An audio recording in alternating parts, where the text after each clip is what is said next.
6 জন নারীর জীবনীর কথা আমি রেকমেন্ড করি, সাজেস্ট করি যে 6 জন নারীর জীবনী মুখস্থ, ঠোঁটস্থ, অন্তস্থ থাকতে হবে প্রতিটা নারীর জন্য। আশা করি মায়েরা, বোনেরা শুনছেন, আশা করি আপনারা কান লাগিয়ে শুনছেন, অনুধাবন করার চেষ্টা করছেন। আপনাদের জন্য 6 জন নারীর জীবনী পড়া অবধারিত। সংক্ষেপে বলবো, কয়জন গুনেন। 1 নম্বরে হচ্ছে হাজার, উম্মে ইসমাইল, সাইয়েদনা ইব্রাহিমের বউ, সাইয়েদনা ইসমাইল আলাইহিস সালামের আম্মা, নাম হলো হাজার। আমরা বলি বিবি হাজেরা, আমরা কি করি? হাজেরা আছে না? এই প্যান্ডেলেও হাজেরা নামে দু একজন বোন থাকতে পারে, আসলে নামটা হচ্ছে হাজার। নামটা কি? হাজার। এই হাজার হচ্ছে আপনাদের 1 নাম্বার মডেল। 2 নাম্বার কুখ্যাত সন্ত্রাসী ফেরাউনের বউ আসিয়া আপনাদের 2 নাম্বার মডেল। 3 নম্বরে ঈসা আলাইহিস সালামের আম্মা মারিয়াম আলাইহিস সালাম আপনাদের মডেল। বিশ্বনবীর প্রথম বউ খাদিজা আপনাদের মডেল। বিশ্বনবীর একমাত্র কুমারী বউ মা আয়েশা আপনাদের মডেল। আর বিশ্বনবীর কলিজার টুকরা সাইয়্যিদাতুনা ফাতিমা আপনাদের জন্য মডেল। সুবহানাল্লাহ পড়েন। কয়জন? 6 জন। জোরে বলেন। 6 জন। প্রথমে কার নাম বলেছি? হাজার, দ্বিতীয় আসিয়া, 3 নাম্বার মারিয়াম, 4 নাম্বার খাদিজা, 5 নম্বরে আয়েশা, 6 নম্বরে ফাতিমা। সুবহানাল্লাহ পড়ে। বিশ্বনবী বলেছেন কামুলা মিনার রিজালে কাসির, পুরুষদের মধ্যে কামেল পুরুষের অভাব নাই। ওয়ালাম ইয়াকমুল মিনান নিসা ইল্লা 4, নারীদের মধ্যে কামেল নারী হচ্ছে 4 জন। কয়জন? 4 জন। এরপরে আবার বাড়ালেন আয়েশার কথা, আবার বাড়ালেন ফাতেমার কথা, মোট হয়ে গেল 6 জন। সুবহানাল্লাহ পড়ে। মোট কয়জন? 6 জন। আসলে এই 6 জনের জীবনী থেকে একটা একটা করে শিক্ষা আমরা মনে রাখার চেষ্টা করি, তাহলে জীবন উজালা হয়ে যাবে। কয়টা করে শিক্ষা? হাজার আলাইহিস সালাম, ওনার জীবনী থেকে শিক্ষা হচ্ছে তাওয়াক্কুল আলাল্লাহ, বিপদে আপদে সব সময় ভরসা কার উপর? আমাইয়া তাওয়াক্কাল আলাল্লাহি ফাহুয়া হাসবু, যে ব্যক্তি আল্লাহর উপর ভালো করে তাওয়াক্কুল করে একমাত্র আল্লাহই তার জন্য যথেষ্ট হয়ে যায়। সুবহানাল্লাহ। সুবহানাল্লাহ পড়ছেন? পড়েন সুবহানাল্লাহ। হাজার আলাইহিস সালাম, ওনার জীবনী থেকে শিক্ষা হচ্ছে আল্লাহর উপর তাওয়াক্কুল। সাইয়েদনা ইব্রাহিম আলাইহিস সালাম সাইয়্যিদাতুনা হাজারকে নিয়ে, দুধের বাচ্চা ইসমাইলকে নিয়ে মক্কার মরুজমিনের মাঝখানে রেখে আসলেন। মানুষ নাই, প্রাণী নাই, খাওয়ার পানি নাই, কোনো পশু পাখি নাই, আকাশের পাখিও নাই, কেউ নাই, একটা মাত্র পানির মশক। একটা মশকের ভেতরে সামান্য কিছু পানি। দুধের বাচ্চা ইসমাইলকে নিয়ে সাইয়্যিদাতুনা হাজার দাঁড়িয়ে রইলেন, কোনো কথা না বলে বিবি আর বাচ্চাকে রেখে চলে যাচ্ছেন। চোখের পানি ছেড়ে সাইয়্যিদাতুনা হাজার ডেকে বললেন, ইব্রাহিম একটু দাঁড়াও। কথা নাই, বার্তা নাই, কিছুই বললা না। কি আমার অপরাধ? কেন এই ধুধুমরু প্রান্তরে আমাকে দুধের বাচ্চাটারে রেখে গেলা? শুধু একটা কথাই জানতে চাইবো, এই যে আমাদেরকে রেখে পাষণ্ডের মতো তুমি চলে যাও, এটা কি তোমার নিজের ইচ্ছায় নাকি আল্লাহর ইচ্ছায়? সাইয়েদনা ইব্রাহিম কোনো কথা না বলে শুধু প্রশ্নের উত্তর দিলেন, বললেন আল্লাহর ইচ্ছায়। কার ইচ্ছায়? নবীরা নিজের ইচ্ছায় কিছু করে না, যেটাই করে করে কার ইচ্ছায়? সাইয়্যিদাতুনা হাজার বললেন, ইদান লা ইউদাইয়ুনাল্লাহ, তোমার ইচ্ছায় যদি আমাদেরকে রেখে না যাও, আল্লাহর ইচ্ছায় যদি রেখে যাও, তাহলে আমার ভরসা আছে আল্লাহ আমাদেরকে নষ্ট হতে দিবে না, আল্লাহ আমাদেরকে কোনো কষ্ট দিবে না, আমার আল্লাহই আমার জন্য যথেষ্ট। সুবহানাল্লাহ। আপনারে মায়েরা যারা আছেন, আপনাকে আর আপনার 2 সন্তানকে নিয়ে আপনার স্বামী সিলেটের হাকালুকি হাওরের মাঝখান দিয়ে রেখে আসছে, কি করবেন? পিছনে পিছনে দৌড়াবেন, গালাগালি শুরু করবেন।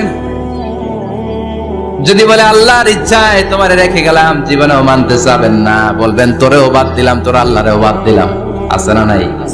কিন্তু সাইয়্যিদাতুনা হাজার কেমন নারী ছিলেন? একটা টু শব্দ করেন নাই। শুনতেছেন? কেন ইমাজিন, কল্পনা করতে পারেন? ধুধুমরু প্রান্তর, খাওয়ার কিছু নাই, পান করার কিছু নাই, কথা বলার মতো একটা মানুষ নাই, রৌদ্রের তাপ মরুভূমির বালুর উপরে এমন ভাবে পড়ে। সৌদি আরবের মরুভূমি যারা দেখেছেন, প্রচন্ড বালুর মধ্যে চাল রেখে দিলে চালগুলো মুড়ি হয়ে যায়। ওই প্রচন্ড মরুভূমির মধ্যে দাঁড়িয়ে বললেন, যদি আল্লাহর ইচ্ছা হয়, আমার আল্লাহ আমার জন্য যথেষ্ট। ঠিকই আল্লাহ যথেষ্ট হয়েছেন। এই মহিলাকে দিয়ে মক্কা আবাদ হয়েছে। মক্কায় কোনো মানুষ থাকতো না, এখন মক্কায় গেলে জায়গা পাওয়া যায়। প্রতিদিন 3 লক্ষ 4 লক্ষ মসজিদুল হারাম একসাথে জামাত, জুমার নামাজের দিন 5 লক্ষ 7 লক্ষ 10 লক্ষ হয়ে যায়। এতগুলো মানুষ আগে ছিল না। সব হলো সাইয়্যিদাতুনা হাজারের ইমানের ফসল। সুবহানাল্লাহ। এই নারী এখানে থাকলেন আল্লাহর উপর ভরসা করে, ইমানের পরীক্ষা দিতে লাগলেন। একদিনের ব্যবধানে খাওয়ার পানির মশকের পানি শেষ।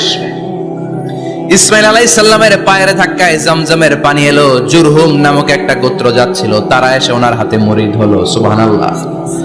তারা এসে বলল, আমাদেরকে শুধু জমজমের পানি খেতে দেন, আপনি যা বলবেন সব আমরা মেনে নিলাম। শুরু হলো মক্কার আবাদ। হাজার হাজার মানুষ বাড়তে শুরু করলো, মক্কা শহরের এক্সপানশন হলো। গোটা বিশ্ব থেকে লক্ষ লক্ষ মানুষ এখন মক্কার দিকে ছুটে চিল্লায় বলেন ঠিক কিনা? এজন্য আমার মায়েরা অনেক লম্বা জীবনী, তার একটা ঘটনাই বললাম, সাইয়্যিদাতুনা হাজার, ওনার জীবনী থেকে আমার মায়েদের বোনেদের জন্য শিক্ষা। তাওয়াক্কুল আলাল্লাহ। বাঁচি আর মরি, সুস্থ থাকি আর অসুস্থ থাকি, বিপদে থাকি আর যেই কোনো সমস্যায় থাকি না কেন, ভরসা করতে হবে একজনের উপর। তিনি কে? আল্লাহ। আল্লাহর উপর যে ভরসার মতো ভরসা করতে জানে, আমার আল্লাহই তার জন্য যথেষ্ট। ঠিক কিনা? তাহলে হাজার থেকে আমার বন্ধুদের জন্য শিক্ষা হচ্ছে, তাওয়াক্কুল করব আমরা কার উপরে? ভরসা রাখবো কার উপর? সব সময় আত-তাওয়াক্কুল আলাল্লাহ, আল্লাহর উপর ভরসা করতে হবে আমার মায়েরা, আমার বোনেরা। 2 নম্বরে বলেছি কার কথা?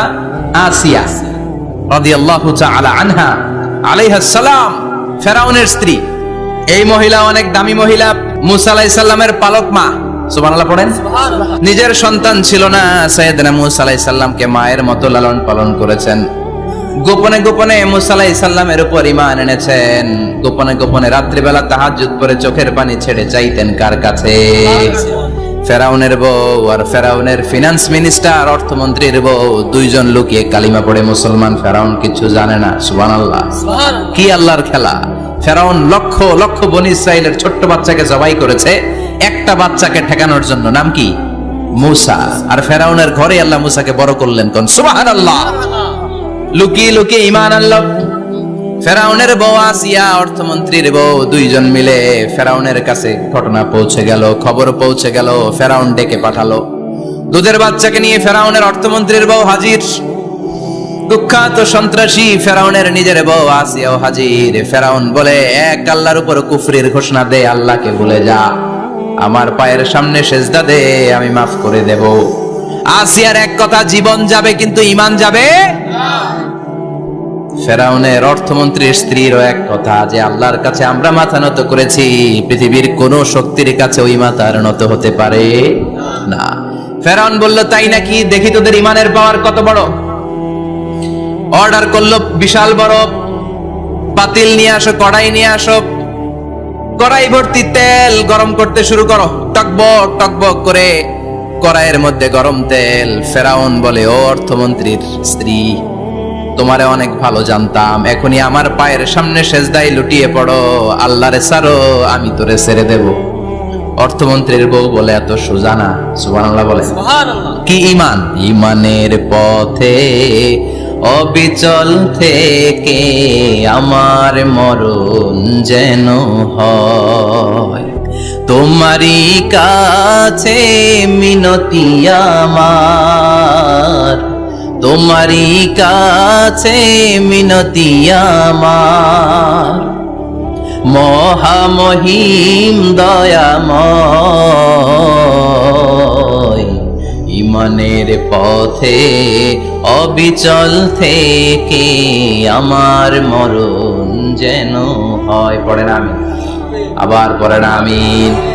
এক কথা, আল্লাহর সামনে মাথা নত করেছি, কারো সামনে করব না। ফেরাউন অর্ডার দিল, এই মহিলার দুধের বাচ্চাটারে টান দিয়ে আন, টকবক তেলের মধ্যে, কড়াইয়ের মধ্যে গরম তেলের মধ্যে ছেড়ে দে। মায়ের চোখের সামনে দুধের বাচ্চাকে গরম তেলের মধ্যে ছাড়ে। হিসাবটা কি সহজ নাকি? কথা বলেন। চিৎকার দিয়ে মা কেঁদে ওঠে, ছেড়ে দাও। ফেরাউনের নির্দয় অন্তরে দয়া হয় না। দুধের বাচ্চাটারে তেলের মধ্যে ছেড়ে দেওয়ার পরে মুহূর্তের মধ্যে ছেলেটা রোস্ট হয়ে যায়। কিন্তু ছেলেটা হাত উঁচু করে ডেকে বলে, মা ভয় পেও না, তোমরা দেখো টকবগে কড়াইয়ের ভেতরে তেল, আসলে মা এটা আগুন না, এটা জান্নাতের বাগান। ও মা, ফেরাউনের দিকে তাকাস না রে মা, আমার মতো দৌড় দিয়ে তেলের মধ্যে ঝাঁপ দে। আল্লাহু আকবার। ফেরাউনের অর্থমন্ত্রীর বউয়ের ঈমান দ্বিগুণ হয়ে যায়, 3 গুণ হয়ে যায়। সে বলে, ফেরাউন, গোটা পৃথিবীটারে এক পাশে করতে পারবি, কিন্তু আমার মাথাটা তোর পায়ের সামনে নোয়াতে পারবি ফেরাউনের অর্থমন্ত্রীর ওই স্ত্রীকে বাচ্চার পরে ওই তেলের মধ্যে ঢেলে দেওয়া হলো, ওই মহিলাটাও রোস্ট হয়ে যায়, বাকি রইল ফেরাউনের বউ আসিয়া। কি নাম? আসিয়া কিন্তু দৃশ্যটা দেখেছে, চাক্ষুষ মৃত্যু দেখেছে দুইজনের। ফেরাউন বলে, আসিয়া কত অন্তরঙ্গ সম্পর্ক আমাদের, আজীবন কত ভালোবাসা ছিল, কত খুনসুটি ছিল, কিন্তু আমার পায়ের মধ্যে সেজদা দিয়ে প্রমাণ কর তুই আমারে ভালোবাসিস। আসিয়ারও একই কথা, জীবন দিব কিন্তু ঈমান দিব না। ফেরাউন বলল, তোকেও আমি ছাড়বো না, তোকে আমি উলঙ্গ করব। হাজার হাজার মানুষের সামনে আসিয়ার কাপড় টেনে নেওয়া হলো, তক্তার মধ্যে শুইয়ে তক্তার মধ্যে হাতে পায়ে পেরেক মারা হলো। হাতের এই পাশ দিয়ে পেরেক ঢুকে ওই পাশ দিয়ে বেরোয়, তক্তার এ পাশ দিয়ে ঢুকে ও পাশ দিয়ে বেরোয়, ফিনকে দিয়ে রক্ত বের করে। আসিয়া সহ্য করতে না পেরে ডেকে বলে, আল্লাহ, ফেরাউন থেকে তুমি আমারে বাঁচাও। এই দোয়াটা সূরাতুত তাহরিমে আল্লাহ সরাসরি কোট করেছেন, রব্বিবনিলি ইনদাকা বাইতান ফিল জান্নাহ। ও আল্লাহ মালিক, তোমার পাশে জান্নাতে একটা ঘর বানায়া দিও। এরকম একটা সঙ্গীত আছে না নাই? এই সঙ্গীতটা সরাসরি সূরাতুত তাহরিম আসিয়ার দোয়া থেকে কোট করা হয়েছে। পড়েন সুবহানাল্লাহ। মালিক তুমি জান্নাতে তোমার পাশে আমায় একটি ঘর বানিয়ে দিও, একটি ঘর বানিয়ে দিও, সে বিভীষিকাময় মহাদিনে তোমার প্রতিবেশী করে নিও। মালিক তুমি জান্নাতে তোমার পাশে আমায় একটি ঘর বানিয়ে দিও, একটি ঘর বানিয়ে দিও। আল্লাহু আকবার। সেই 5000 বছর আগের দোয়া আজও আমরা তাফসীর মাহফিলে গান বানিয়ে বলি। 5000 বছর আগের কথা আজও আমরা কোরআনের আয়াত হিসেবে পড়ি। আল্লাহু আকবার। কি মাকবুল হয়েছেন মহিলাটা আল্লাহর দরবারে। আল্লাহরে বললেন, আল্লাহ, শুধু তোমার ইবাদতের কারণে আজকে আমার এমন দশা উলঙ্গ হওয়া লাগলো, আমার হাতে পায়ে পেরেক ঠোকা হলো। আল্লাহ, এখন গরম তেলের মধ্যে ছেড়ে দেয়া হবে, তুমি বাঁচাও। আল্লাহ বললেন, জিব্রাইল, আমার জান্নাত আরে আসিয়ার চোখের সামনে তুলে ধর। আমার আসিয়া দুনিয়ার বুকে থেকে জান্নাত দেখে দেখে আমার মেহমান হয়ে আমার কাছে আসবে। আসিয়াকেও গরম তেলের মধ্যে ফেলে দেয়া হলো। দুনিয়ার বুকে থেকে জান্নাতের নমুনাটা দেখতে দেখতে সাইয়েদাতুনা আসিয়া আল্লাহর কাছে চলে গেলেন। পড়েন আল্লাহু আকবার। এজন্য ঈমানের পথে অবিচল থেকে আমার মরণ যেন হয়। পড়েন আমিন। তাহলে আসিয়ার জীবনী থেকে আমার মায়েদের জন্য শিক্ষা হলো, ঈমান ছাড়া যাবে না, বেঈমান হয়ে মরা যাবে না, মাজারে গিয়ে মুশরিকাদের কাতারে নাম তোলা যাবে। ওই মায়েরা ঈমান কেমন করে রক্ষা করবেন? ঈমান কত বড় দামি জিনিস। ঈমান একজন নারীর মর্যাদা আল্লাহর কাছে কত বাড়িয়ে তোলে। আসিয়ার জীবনে এই শিক্ষাটা আছে না নাই? কথা কম বোঝা যায়? বোঝা যায়। তাহলে প্রথমে জানলাম কার কথা? হাজারের কথা। হাজারার জীবনী থেকে শিক্ষা ছিল তাওয়াক্কুল করতে হবে একজনের উপর, তিনি কে? আল্লাহ। আসিয়ার জীবনী থেকে আমরা কি শিখলাম? ঈমান রক্ষা করতে হবে। জীবন যাবে, ঈমান যাবে, জীবন যাবে, ঈমান যাবে।